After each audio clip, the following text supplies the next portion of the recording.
బాపట్ల జిల్లా సంతమాలూరు మండలం ఏల్చూరు మన ఉద్దా స్కూల్ ఎదురు భాగంలో ఉంటాను నేను పక్కా చిరంజీవి పవన్ కళ్యాణ్ వీరమ్మని పవన్ అన్న దగ్గరికి వెళ్ళి ఆర్టీసీ అడుగుదామని నాకు ఉండడానికి ఇల్లు లేదంటే భూమి లేదని అడుగుదామని 3 సార్లు పాదయాత్ర చేశాను.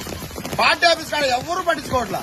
కనీసం ఇక్కడి నుంచి ఒక గ్రామం దాటి ఒక మండలం దాటి ఒక జిల్లా దాటి నేను పార్టీ ఆఫీస్ దగ్గరికి వెళ్ళినా కూడా ఎవరు పట్టించుకోవట్లా. పవన్ కళ్యాణ్ అన్న నా విన్నపం ఒక్కసారి విను, ప్రతి జన సైనికుడు చూడండి వినండి. ఇంత ఘోరంగా నేనుంటే కనీసం బాపట్ల నియోజకవర్గంలో గాని బాపట్ల జిల్లాలో గాని ఒక మండలంలో గాని మన జనసేన పార్టీ నాయకులు లేరా? ఉంటే స్వార్థం చూసుకుంటున్నారా? ఒక అభిమాని ఇంత బాధలో ఇంత కష్టాలు నడుచుకుంటూ వెళ్ళినా ఇంత వర్షంలో ఈ రకంగా నేను అల్లాడిపోతున్నా కూడా పట్టించుకోవట్లేదంటే జనసేన పార్టీకి మచ్చ చేయడానిక బాపట్ల జిల్లాలో ఉన్న నాయకులకు హెచ్చరిస్తున్నా.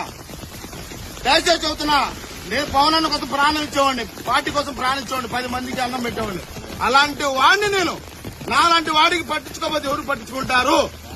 నాలాంటి వాడిని పట్టించుకోకపోతే ఎవరు పట్టించుకుంటారు? పాదయాత్ర ఇక్కడి నుంచి పార్టీ ఆఫీస్ దాకా నడుచుకుంటే ఎవరు పట్టించుకోవాలా? 3 సార్లు నడిచెళ్ళా.